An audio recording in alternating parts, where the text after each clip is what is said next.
Министре, присуствувате на безбедносна конференција овде во Атина, заедно со ваши колеги од земјите од Југоисточна Европа. Имавте средби со домаќинот, со министерот за цивилна заштита на Грција. Кои се пораките што му ги упативте, што ги добивте од него и какви се можностите за соработка? Еве, на мое задоволство, овие 2 дена ќе бидеме овде во Атина, токму на покана на министерот за цивилна заштита на Грција, во рамките на процесот за соработка на Југоисточна Европа. И ова моја посета е започнав со билатералната средба со министерот за цивилна заштита на Грција.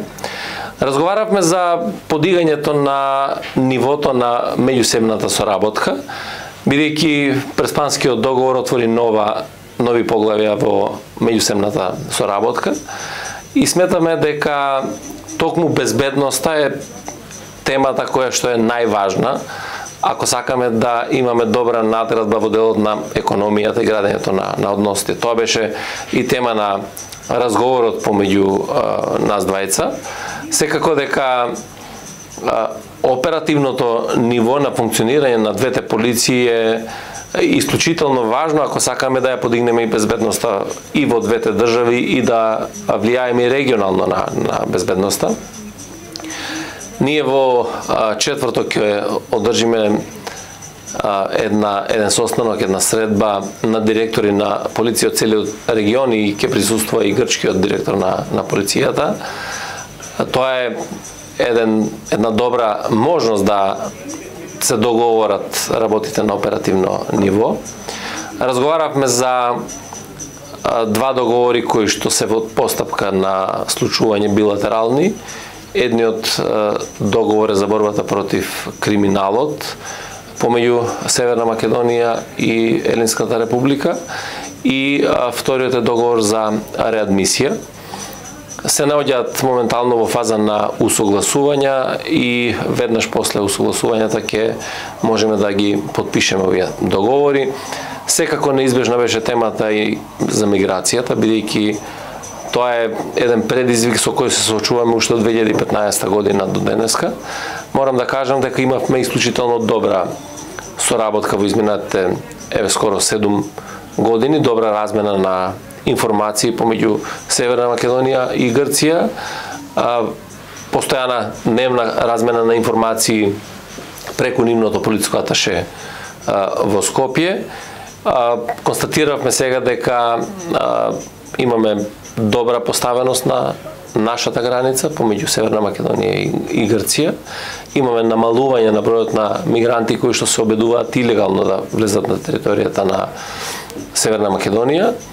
Секако дека таа добра поставеност на македонската полиција допринесе Република Северна Македонија да не биде атрактивна земја за поминување на мигрантите низ нашата земја. Исто така се зголеми ефикасноста во делот на откривањето на криумчарењето на мигранти и значително со крајот на 2021 година имаме намалување некаде за 35% на обиди за преминување на границата и за 33% имаме намалување на криумчарење на мигранти. Тоа беа податци кои што ги споделивме. Разговаравме малку и за настаната состојба со руската агресија врз Украина, за поддршката на Украина и на украинскиот народ и секако за соработка помеѓу Северна Македонија и Грција се со цел да ја сочуваме безбедноста на двете држави, безбедноста на нашите граѓани и за помошта која што ја пружаат двете држави на украинските државјани кои што во овој момент бегаат од воените действија во Украина. Колку е битна регионалната соработка, освен билатералната, ја споменавте војната, со оглед на војната, колку треба да се соработува во регионот и колку сме ние подготвени да спречиме некаква закана за нашиот регион, за нашата земја и колку евентуално постои влијание од трети земји, трети сили? Регионалната соработка е исклучително важна, посебно во делот на безбедноста. И токму заради тоа и овој процес за соработка на Југоисточна Европа со кој што сега председава Република Грција, наредната година ќе председава Црна Гора е важна пред се во неколку сегменти за добро поставување на соработката помеѓу сите држави од оваа иницијатива, пред се организираниот криминал, трговијата со дрога и оружје, илегалната миграција, тероризмот. Сето тоа се теми на кои што сите ние мора да преземе заеднички мерки за заштита и на нашите граѓани, меѓутоа и за заштита на целиот регион. Сепак таа соработка во делот на безбедноста мора да трне и од регионално ниво. Затоа што ако сакате да бидете ефикасни во борбата против транснационалниот криминал, ако сакате да бидете ефикасни во делот на борбата против илегалната миграција, тероризмот и така натаму, исклучително важно е да имате и брза размена на информации и на податоци.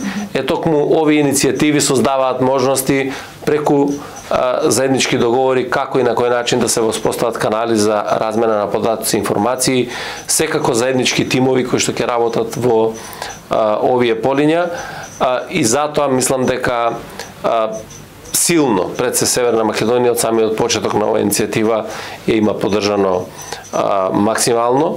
Јас очекувам дека ќе имаме плодна дискусија на конференцијата токму за овие теми, за начините, методите како да ја подобриме соработката на регионалното ниво. Во светло на украинската криза, секако дека и тука е важна регионалната соработка. Земите членки на НАТО споделуваме исти вредности, споделуваме исти политики во делот на украинската криза и тука немаме дилема дека ќе ги реализираме сите тие заеднички политики на НАТО алијансата. Во рамките на таа соработка е и јакнењето на соработката и размена на податоци и информации со Република Грција. За нас е многу важно да се сочува мирот, стабилноста и безбедноста на Северна Македонија, на нашите граѓани. Тоа го предочив и пред мојот колега денеска. Ние како држава ги преземаме сите мерки кои што се потребни да бидат превземени во овој дел, максимално посветено работат сите безбедносни служби, се со цел да не дозволиме било какво нарушување на мирот и безбедноста. Во моментот двајцата оценивме дека немаме индикација за нарушување на безбедноста ниту во државите, ниту во регионот, меѓутоа мораме да останеме будни и сериозни во осуетување на било какви обиди за нарушување на безбедноста. Така да максимално посветено ќе работат и сите служби за безбедносната сфера и во Северна Македонија и во Грција. Договоривме да разменуваме на дневна основа информации и податоци кои што можат заеднички да ни помогнат во зачувањето на стабилноста и на мирот. Благодарам. Благодарам.